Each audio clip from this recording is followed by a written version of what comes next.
Welcome. I'm Dr. Liza Long. In this presentation for English 211, we will learn more about Marxist, postcolonial, and ethnic studies approaches to text. Marxist criticism predates some of the other critical methods we have studied, including new criticism, and it was influential in the development of new historicism. Postcolonial and ethnic studies criticism both developed from new historicism, an approach based on the idea that there are no stable facts in history, and that history, like any text, can be deconstructed. These three types of analysis share a common target: power. However, they explore the way that power operates in the creation and consumption of text in different ways. Ultimately, these approaches believe that all literature is inherently political. With these forms of criticism, we will look at the relationship between dominant and dominated cultures or higher and lower socioeconomic classes. We will also explore the role that dominant cultures and racist systems can play in creating, disseminating, and consuming literary texts. When we look at the role of race and racist systems, we are engaging in a form of cultural studies called critical race theory. These three approaches to text, Marxist, postcolonial, and ethnic studies criticism, remain relevant in literary scholarship today. If you go on to study literature, you'll likely encounter entire courses devoted to just one of these approaches to text. In our next few slides, I will present some key terms and some questions you can ask as you use these approaches in literary criticism. Again, remember that this section is a brief survey of these methods. Any one of them could be the work of a scholar's lifetime. But these approaches can help us to ask interesting questions about literary text and the role they play in culture and society. Marxist criticism grew out of the philosophical and economic works of Karl Marx, a 19th century German philosopher and economist who was influenced by Friedrich Engels. These are not the only terms associated with Marxism, but they are ones we commonly encounter in Marxist literary criticism. Alienation. This is a process that makes a worker feel like the work or products he makes are foreign, even though he or she created them. It's more than just a feeling, though. In Marx's theory, alienation is an objective fact of a capitalist society, and without this separation, capitalism can't function. Base. This is sometimes also referred to as the substructure, which is the opposite of the superstructure. The base includes both the means of production and the division of labor or working conditions. Bourgeoisie. This is Marx's term for the ruling class who owned the means of production. It came through French from ancient Latin. The word for castle is burgus, and is associated with property ownership. Class. In Marxist theories, social class plays a central role. The hierarchy of classes is determined by individual people's roles in the production process. People in the same class share economic interests and have antagonism toward people in other classes, which are described as class struggles. Evidence of class struggles is one thing we look for in a Marxist critical approach to text. Commodity. This is any good or service produced by workers that can be bought and sold for money. Dominant ideology is a means of social control that shapes the attitudes, beliefs, values, and morals shared by most of the people in a given society. Proletariat. This is a social class comprised of laborers. Their ability to work is their only main economic possession. Workers are viewed as an exploited class in Marxist theory, who labor under unfair conditions that benefit the bourgeoisie. Subaltern. This word was coined by the Italian Marxist scholar Antonio Gramsci and is used to describe peasants or other people who are subject to the ruling class. The word is also used in postcolonial criticism. Superstructure. The laws, politics, religion, family, and cultural structures, including literature, that reinforce and legitimize the power of the ruling class. Some questions we might ask when using a Marxist approach include the following. How is socioeconomic class represented in the text? And does the author include any analysis of class relations? Do you see a complete picture of the society, or are some classes excluded from the text? Does class status restrict or empower the characters in the text? How do the characters experience or overcome oppression? How does the text show class struggle, or how does class contribute to conflict in the text? Are social conflicts ignored, or is the blame placed elsewhere? How does the text depict the relationship between the individual and the state? Does the state view individuals as a means of production or as ends in themselves? Does the work offer a utopian ideal as a solution to the problems encountered in the work? How might the work be seen as a critique of capitalism, imperialism, or classism? That is, in what ways does the text reveal and invite us to condemn oppressive socioeconomic forces, including repressive ideologies? If a work criticizes or invites us to criticize oppressive socioeconomic forces, then it may be said to have Marxist agenda. Think about the major works we're reading in this class. How does a Marxist approach apply to these works? Can you find evidence of class and class struggles? Postcolonial criticism is also concerned with power, social class, and dominant cultures, but this approach focuses on Western imperialism and its effects around the globe. It should be noted that the post in postcolonial criticism functions the same way that the post in post-structuralism works, to indicate that we are deconstructing the effects of colonization. We are decolonizing the text. Terms to use. Colonialism, the practice of domination by a foreign power over people for an extended period, including exploitation of people and resources. Postcolonialism, the academic study of the cultural, political, and economic legacy of colonialism and imperialism.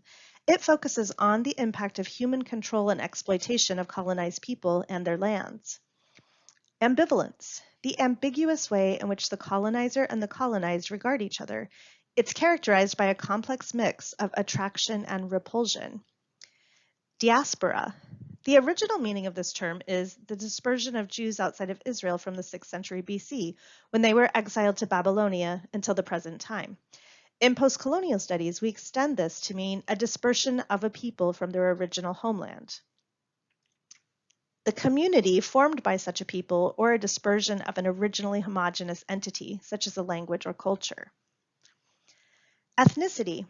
An attitude of one group of people toward another group of people on the basis of different cultural values or religious values. Decolonization, the process of dismantling colonialist powers in all its forms. Orientalism, a way of seeing the East, especially the Middle East, in a negative light. It's a Western tradition that was shaped by the cultural attitudes of European imperialism in the 18th and 19th centuries. Edward Said's 1978 book, Orientalism, was foundational in establishing this concept, as well as pioneering postcolonial approaches to text. Hegemony, the power of the ruling class to convince other classes that their interests are the interest of all, different from political power. This is achieved through economic and political control, control of education and media, and the consent of dominated people groups. For an example, think of influencers on social media. Hierarchy, a critical description of global coexistence that is centered on the concentration of power rather than striving for a more equal distribution of power. Generally, lighter-skinned people are associated with power. Hybridity, an important concept in postcolonial theory referring to the integration or mingling of cultural signs and practices from the colonizing and the colonized cultures. Imperialism, an ideology that promotes the belief that one group of people or nation is superior to others. Mimicry, a practice of colonialized people adopting the customs, techniques, and language of the colonizer.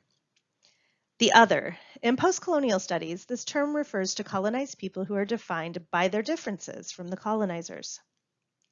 Resistance.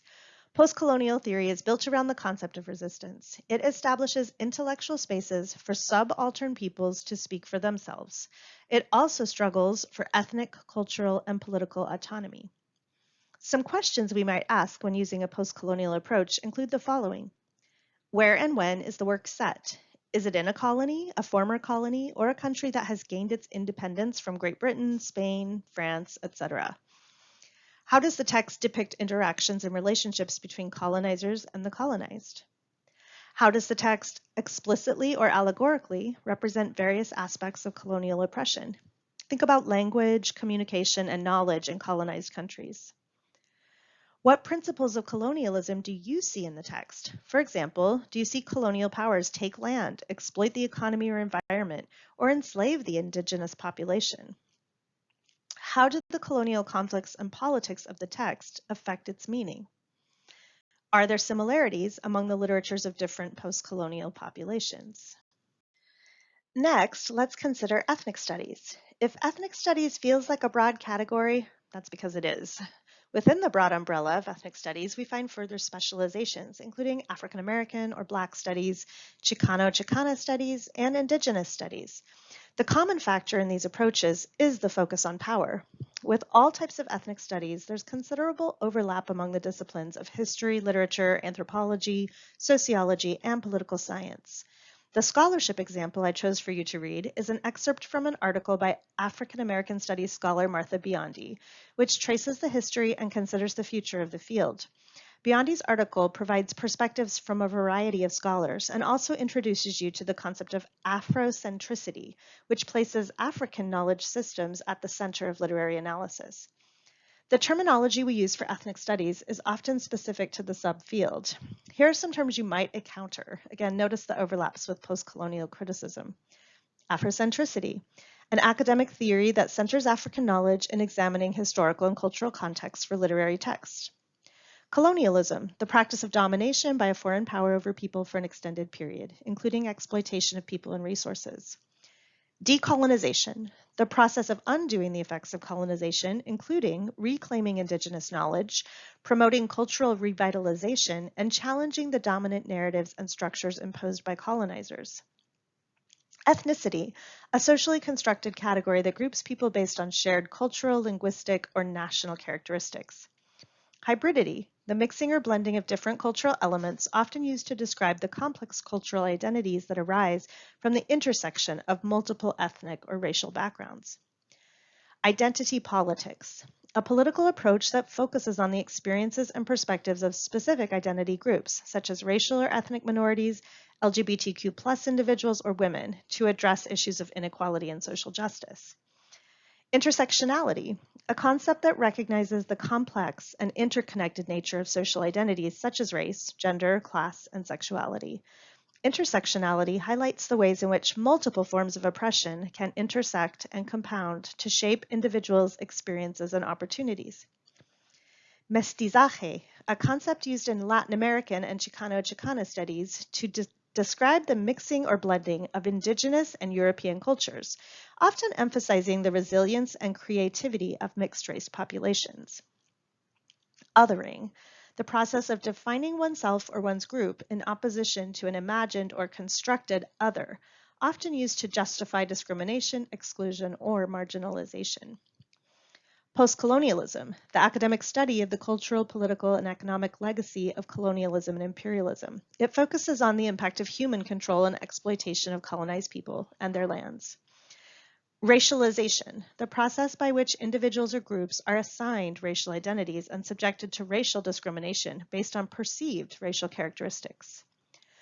The questions we ask about a text using this approach will depend on the particular branch of ethnic studies we are using. However, here are some broad guiding questions. Whose voices are represented and whose are silenced? What ethnic, racial, and cultural backgrounds are depicted in the text? How are marginalized voices, identities, and experiences represented or overlooked? How are stereotypes challenged or reinforced? What stereotypes about ethnic and racial groups are present in the text, and how are they depicted? Are these stereotypes challenged or reinforced by the narrative and characters? What are the power dynamics? How are power dynamics related to race, ethnicity, and culture portrayed in the text? Who has power and authority, and how is this power exercised? What is the role of cultural values and traditions? How are cultural values, traditions, and practices portrayed in the text? Are they presented positively, negatively, or neutrally? How do they influence characters' actions and beliefs? How are colonial and postcolonial themes addressed? How does the text address themes of colonization, imperialism, and resistance? How are the legacies of colonialism and the impacts of postcolonialism portrayed? I'm including a brief postscript about critical race theory because it's part of the discourse right now. And this is probably a good time to remind you that I am not endorsing any of these critical methods. I'm just introducing you to them as critical approaches to analyzing literary text.